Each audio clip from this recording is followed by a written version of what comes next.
ako mi ade o le gia na mo ku re gia wa yi kwata pa ha gbogbo mo ba ka mo le gia ku mari ko fe mo to ma Jatu ala prama hello Edwa ole mo ka kado ama la fama ala se abia fifila ku ma ve si ablia ma si ablia e ma ve blu ma fifila be ndone du na ma lo nya de mo di wa gbo ta ku ba gbo na anyanga ya ala ke nya ko mi nya velia pa ti mo to na du mo ele me lo fo nya se le gbo me de esa na vele ni nyang de ke ta de chi Mr. na vele mo pa Jatu me la chao ne tu te pre se de lo ko ya me Jatu po me te Jatu tu ma ke po Jatu wa glen ke ka po tu che e po a me sa do tu mo po ni e wo nda dao me le fayo no lo ko lo mo si be de venam Jatu me nya la le chan ya e vio de kaya ke ku amenyo ya ke sebe u be ku lo ku a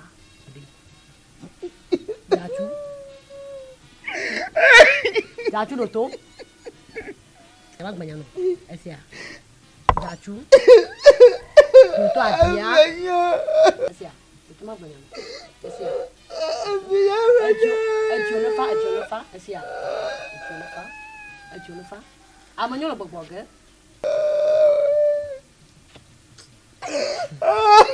Jatu do to la chuchu ku ma gbanya no amanyo lo gwa amanyo mo gba e pe chuchu ko esia amanyo mo ku mo bu mo mi abete menyo anya ko mi se be wo be Jatu ejo le fa betul Nye fe atolo. Non na flesa kisi na malena. Wala pagano. Esia. Wala pagano. Wala. Esia.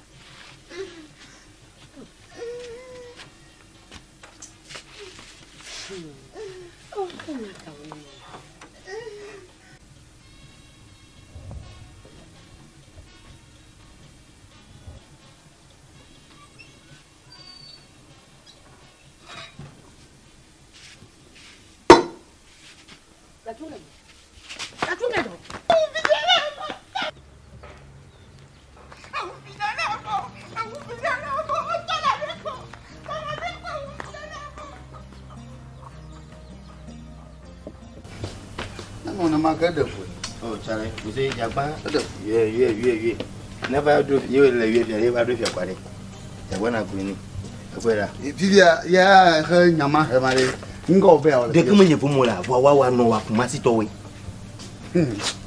no nye kuma si to ata no tere no ma we fi ba ya ire kuma si ma gbon le shade de bi ya kama ma go ma semu ma ga ma jumo anya te putu mo no la ma agomasaga ye no abana nya dashi no adashi egianchi no mi no ma la izolo aji hozono ahora ya mangu ki banya lo toto nyomlo oh ba mi no yila ni da iki no ma toto bono lo hello yeah I say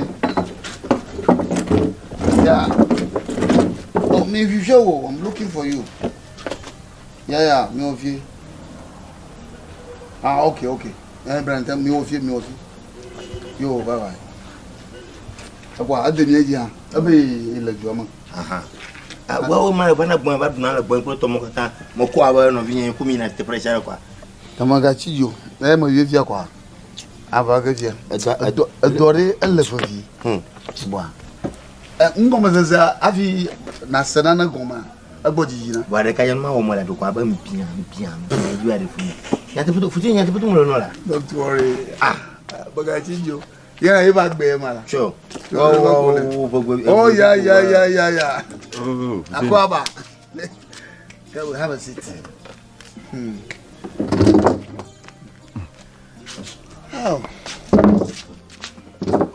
Chris my friend dentina my friend ni say wanga sawo ni sem ye ni afo ba ko ye nyina ba ko a na project na ba no se no when the project no to me fa ko volta min su sa aye juma semna want to mean Fako. Mean Susa. Would ya, Uber free in Kraha. And now, Uma free, the Kumansi. And now, near my Jesus, and catch you say. Says idea for project in Kumansi. Then chai in crime my way. Enter her. My Juma. On one Tina, the from Sabo. Sir. Fusseni. On self, Ukasano. Ma Gigi ada kunjano, I say, Quinty. The Edican. Jata be pa ne wo voter radio and I say lion be pa ne wo hwa mun pese mun be ko mun pese mun betina voter radio kam akọ bakura enye say esi o nyanka sanga mi ko voter radio ye ko excursion mi pa na cho say enko osi onko mi ko ye mi hunyama of ehon mu ti say nka ha pepe enti ye de pa de kwa ne wo hwa mun pese mun be ko mu proma enti mi de mi kan say baby ani wo meko mi yen krani enti no me ba mami kasa wi mami kasa because me start say mi kasa mi pese me kasa tia obia Dan. yes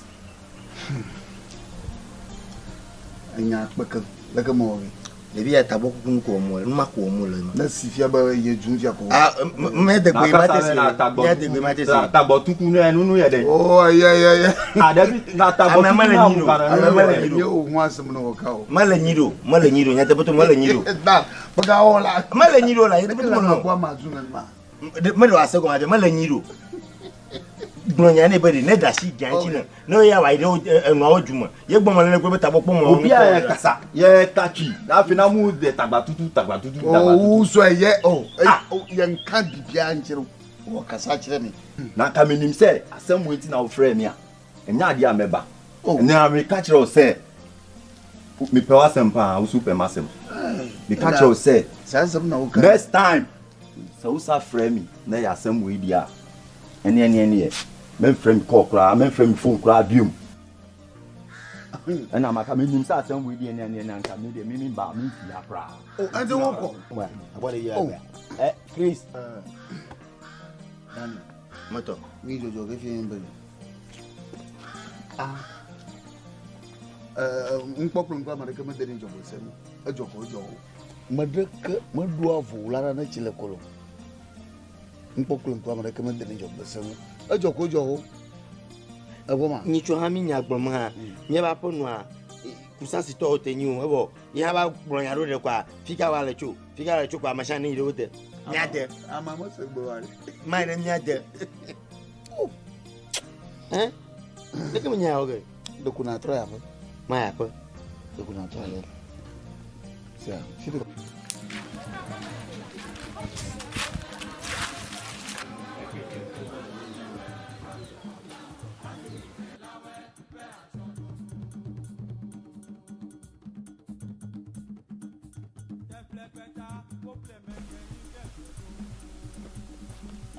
Mekana. Baba, wo mekai. enye ma to Mauto. Baba, E die to nya ya. enye to pre ya. Kwesi dia be. Mauto. Baba. Dia to nya. Baba. Eh, Mauto. Baba. Oh, e tro house fine. Ko ga je de ka de ya la da.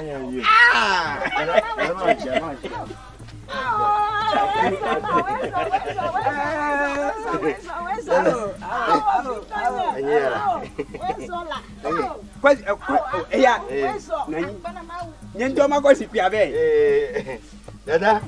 Oh, leke ali do fe ma. Nya te fe. Yo la dada. Bien to nya. Leke. E wo so lo. Yo la. Yo mama. Leke mi la fe ma. Kenya baji. Oh, mama utani. Bami da kona mau. Mauto. Baba. Le ko ka je. Mbai kai mai ram ha. Le ko va do. Na bele na bele. Me gano duya me vamu. Nye ka jo.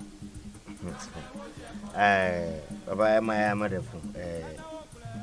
na leta como bobado gba ino binya ko amako gare no ba ona jira akwado ima ba fi ha ba bubu lake jo nki jore gaji nemma ko gaema ko jira ko ya do wanya be we do gada me ko jira ko ya do nya ko ma je kimi odi ya ma defu susu itama ko ba me ko ba do ko ya maleleke o jimba wadu do fo kare ne mi le to ko ya ka do pe o ji wadu ne mi a dema jiba ma wele ekia akeye mo bo ma wele ekia mo ro le ekia fi mo bo ba ba yo ma shida gere ji ba ba e pe o monye ta ma go ha ba jiba ma sha ma na wele o de egbe ne do na ma o nye ba gen to ba yo mo no ge ma we wa ye o ba ma ba plus ba na awu aba to nye ne na no gore mi da ma chichi ogbo na wa yo chuo na waja gba na wada kwa na le suba ni ha mano fe bongo madanya ya de du me kan wo ba aje di fia yo Jami to si da do abo we zon lo ado bo mi we zon lo yo anyo ni tamia yo ro ndo enye ba malindia alaba apoto agbleze ye vi yo na le gian o do moto le kai ko nana kurenchi le gian o le bo ogbo ba pe afia potani yata yo gbo ba paro ka anya yo kovena ma manya nyere ka nya onyo adua manya yata o le ba ma yo dua no ba de to nya mo adula adu to poko ni le eta ma pe dua ro ba no va de to nya ya mo na nya ne lo ho o sia nu yo po cho nwa no na mi anya na mi aso re ngo gbo lo o se gba han ta ma ko gba da sina foto agleze na mi to ba do no de jina mi mala na me Jami ada mo agleze anya to yo Jami la kama Jami to asi wado gbogbo be aya ka papa kuto blogbo ele tefe kaka titiawo ha gagble be etame no anyi eklo do akuku yeta binya yantoli ako anya adore be yanto na de egbele nya ikelesi enu na miase yeba mauto agboko atonya tedi kan mi da masi c'est moi be chez moi ma dak pe ba mi ba fufuvia ya ye nhihye bi wo bibia mi wo e wa kra ho no mi wo dodo de le again ye dodo mi wo le fima ye se ese mi di monim ta ma baba mi akpere nunya so subana mi o pe o ha mi akpongo yi ye kwema anointing na me ba entino mi hia se mo so mo ba boa me me hia nya ba assistance ba ye kwema anya kasanya akpena Dumaga moto dana gbogblon fifi abe kojo mauto adagana doni mi la fi sise hele ga gbogblon yi masafa gbo acho Na nyi ba je jore. Afo enya na. E ba da glo. Do hu jodi bo e. Afo gba do gam kankan.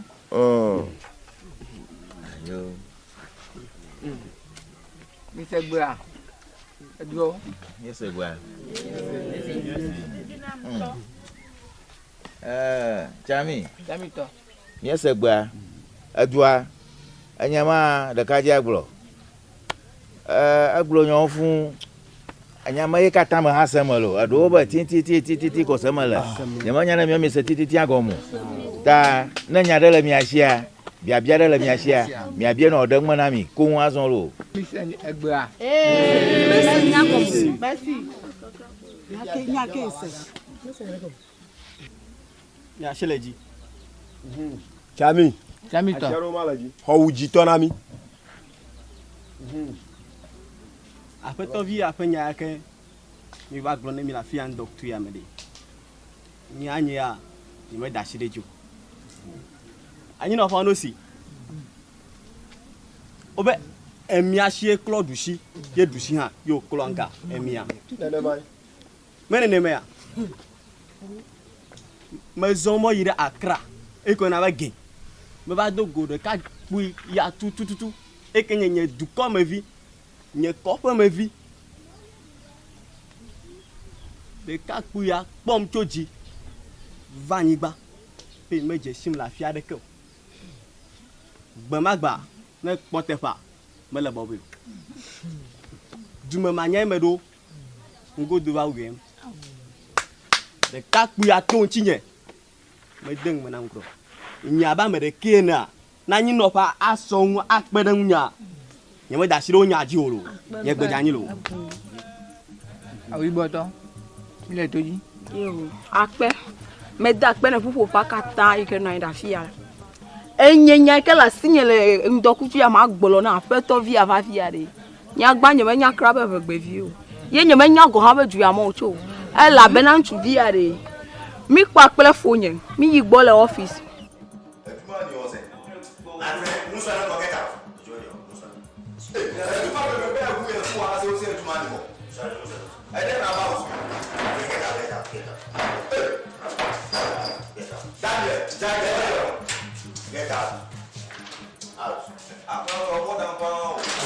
Abe ye ma fegbe to jile fe do mo la. Ni ho fegbe to a wa wuye ya va ku. Ga ke gba ya va dora fi abe fegbe do na mi da ko na ye. Nya nya fe nya nya ba akwa. Ye mo dada mo. Ye ko ma.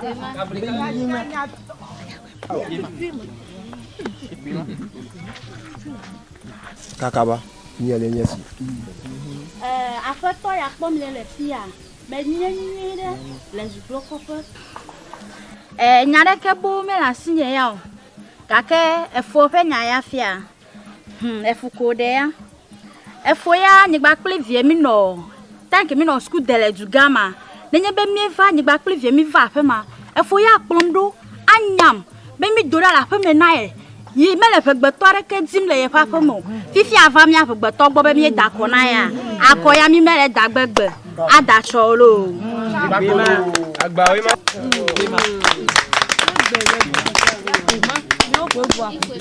awe ni e gbogbo ti mo le gbadi ma ntu ya kanya agblon fiade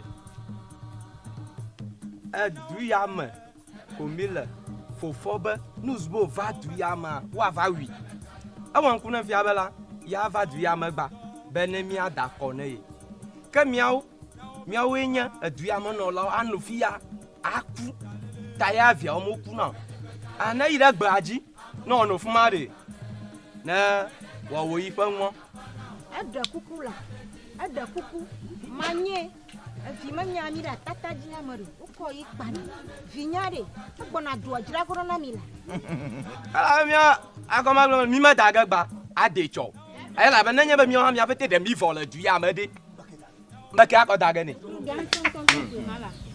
ogo vo mi se ya se gba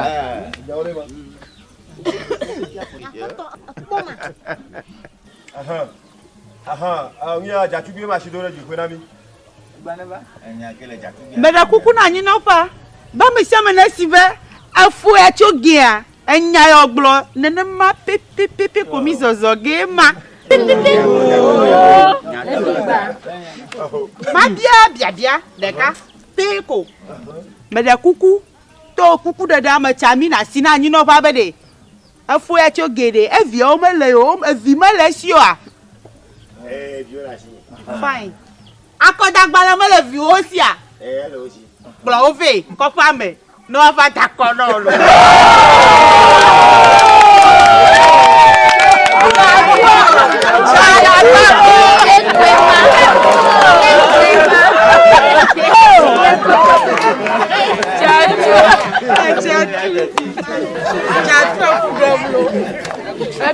Ayo, masegba. Chami. Chami to.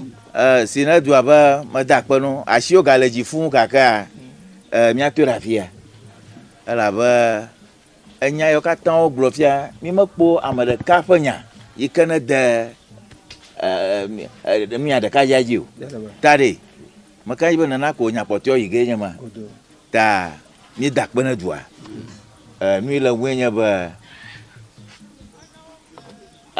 aglazanasi o ha devia gbobere o ba duma nyomo so afa tutu o mo kola mo bubu o dere ko wa mo o de tutu na cho duare ma khayide gbajire ele ba na don poji ba e ga gbogbo ga ba fa na na kokokuku ga den chu la fa o ba onu yenyi ajore jifia na nya ba novi yo cho duama o sen ko po amaro mo po ka o si ba duama view nya ka nya duama to o ide doji gele gbo wa howa wa doblu gba no be ma safa gbo anyaw mblani to e amade ma ba ngodo la go na ipele ka e dogbe ne bo sa fi ka mi ala ha do ko nya ye amobubu na ba pere yinchi kaka gba e ya ba pupu dem no ba no dashi agba na tena e ta ale adu aglo e ji ogami ala to gbo mi nya ma si ti o la du amu ha ala ba mi ado to du amagba ta fi mi la fi ade enya boare ka magali mi aglo cho ba mi apa via o to fufu aji la ba fufu e o ne ma ye de fofon la mo no ba no akwa ma o wuga da yen to senya katan ho adwa ma da sire ji oro o ba asi o da gba la tene ya yo ma tan o go kaka ya ko da gani o tare akpane ba ye ba e je si apo mo azon ha lo mere kama fia ma ko mi asi fia o de o na sinye yo chichon ani no pe meda akpane mi doko edin papa ese santo doko magba meda kunemi aba mi aba ma chicho do alo ba evijago maku agoku ta doko ma ko ni chicho bana mi akpogbo bana mi awena nu ya na mi makpere nu yo asesanga pata meda ku mi pamacho yere misremo ni di mo ambo ame mi pere nchinya na matema awo dodo ya tamede kuku ganda nemi evijago makuna gokulo ayo mede kuku nemi o mi ko kuku dede akpa ayo adwa mi ese e manyao mi ave dangle chopoto ya da mi ado shishi tolo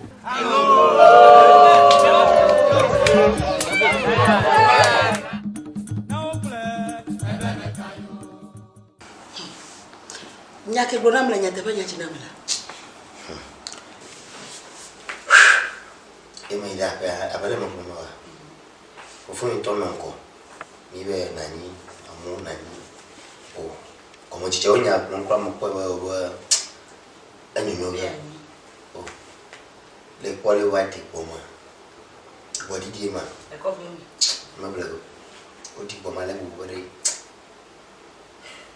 bo many nyavio ne chifu wale bo fuyi magaba na le nu e chidofu mpema odigbo mala to o di bon ala de kama fon wa va yo abobo mi va no mi va kokula ke abodo akonya ne kwa e de ba bia mo na de e so mo la shinwa we e vi mo la shinwe e nya ma yo so pre vi wa da kwa na taba yo mo jeshi o bi mo jeshi de kama ni fona nya jewa le mo jo so ba kana ma jo hoken fi ha Christian hema hoken elle bois elle bois elle n'a que couple non malaki ba du me nyode me so apo egbeji egbe o ya fe egbe be ma ya po ekute pe he na nya de jo he na mo le yo de you follow no worry na ba ma yi kwa no gadola egbe obete ma bro be ha ye elle bois mi ade du me mi ade akọ mi ase akọ no mi ade fia e fi o to mo se pe egbe echi be ko jovo ne gbeji menye na ore ato yina apia ja hey egbeji cha hey te ke bere no re ye ko le do ji vo ke Ways of Adam TV ka ube kai kan ni chobo to kure de menye be subscribe na nyapa channel Adam TV plus super nyapa film ye ko ka ba bagel le megbe de ke na ga to ji o akbe